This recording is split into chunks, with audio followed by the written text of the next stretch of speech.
Many people ask, and I've been asked this before, why do you guys put your face on the ground? What are you doing? What is this prostration? You know, this prostration, or sujood in the Arabic language, is not something new. If you look, for example, in the Christian New Testament, the book of Matthew, chapter 26, verse 39, you'll find Jesus described there as prostrating and beseeching his Lord for his bounties.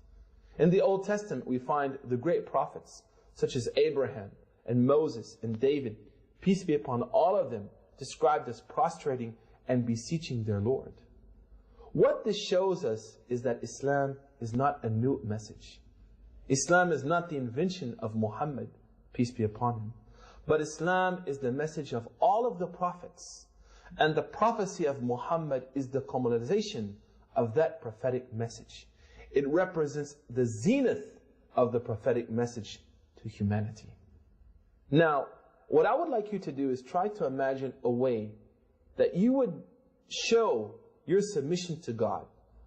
What would you do? What act would you exhibit if you wanted to show your submission to God? Is there any greater act than the act of prostration? I challenge you to prostrate to your Creator.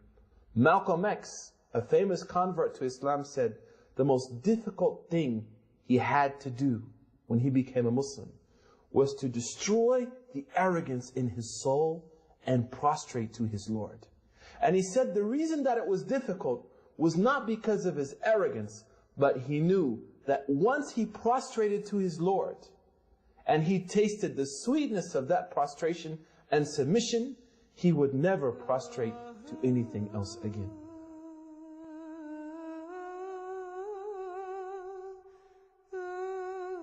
And he, Jesus, went a little further and fell on his face and prayed. The Bible, Matthew 26:39. Allahu Akbar, Allahu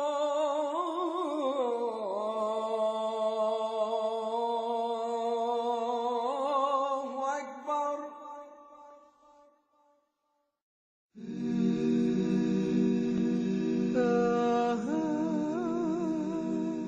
A Muslim is supposed to pay a financial obligation called zakah. All Muslims should spend 2.5% of their cash savings that were unused for a whole year on the poor, the needy, the homeless, and the orphans. In the early ages, zakah played a major role in freeing slaves. Muslims used it to buy slaves and free them on the spot. 5 to 10% of any agricultural income. 5% is the percentage applied on those who have irrigation systems. 10% is the percentage applied on those who have no irrigation systems, but they depend on rain because they don't have much costs coming out of their pockets. 20% of any extracted resources or minerals, like petroleum, which means that governments, before they go buy arms and weapons for their armies, according to this ritual, they should spend at least 20% of their resources on the poor, the needy, the hungry people, and the homeless. And guess what? This is not a charity. Zakah is the right of the poor on the rich. Muslims do spend in charity, which what they spend in addition to the zakah. One of the traditions of Prophet Muhammad, peace be upon him, is spend with your right hand what your left hand doesn't know, which means without showing off. Do it with sincerity.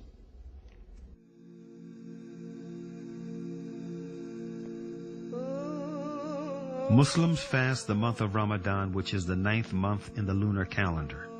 In Ramadan, Muslims do not eat, drink, nor engage in any sexual activity from dawn till sunset.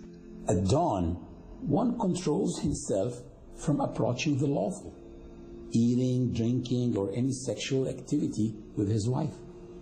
At sunset, he can practice any of that again, and this happens 30 times. At dawn, one controls himself. By sunset, he can practice any of that again. And next day, control. Practice, control, practice. Do you see what I'm doing? Looks like a workout. After 30 days, one becomes behind the wheel, driving this body, not his body driving him. He becomes in control of his stomach and his sexual organs. Fasting is a ritual of worship that enhances your patience and perseverance through the discipline. Allah said in the Quran about fasting, O you who believe, fasting has been prescribed on you as it was prescribed on those before you, that you might guard yourselves.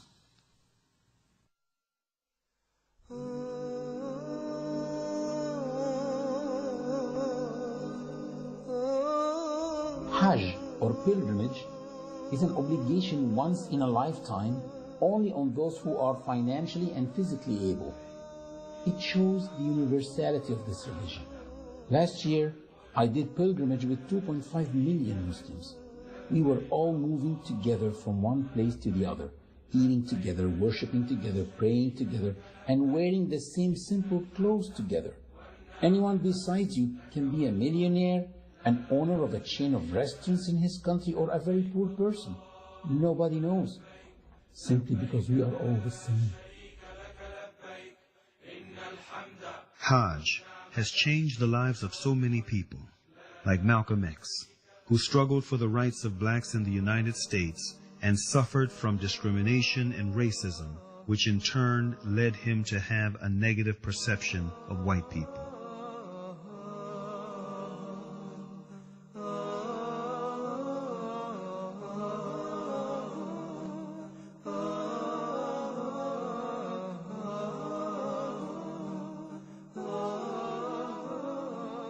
After performing Hajj, he changed.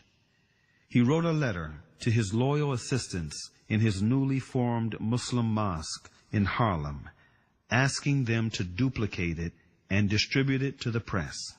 He wrote, "In pilgrimage, during the past 11 days here in the Muslim world, I have eaten from the same plate and drank from the same glass with fellow Muslims whose skin is the whitest of white, their eyes are the bluest of blue, their hair is the blondest of blonde, and in their actions, and in their words, and in their deeds, I felt the same sincerity of the black people of Nigeria, Sudan, and Ghana."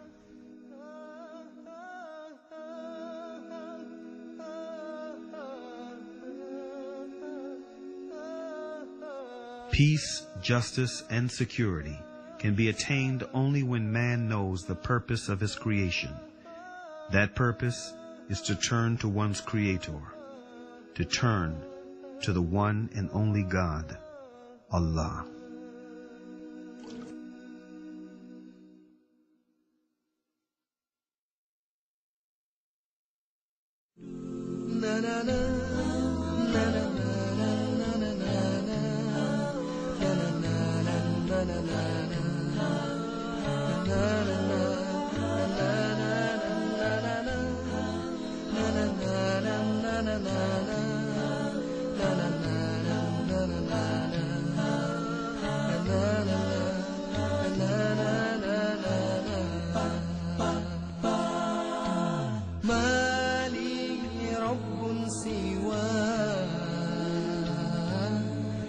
غفار يمحو الذنوب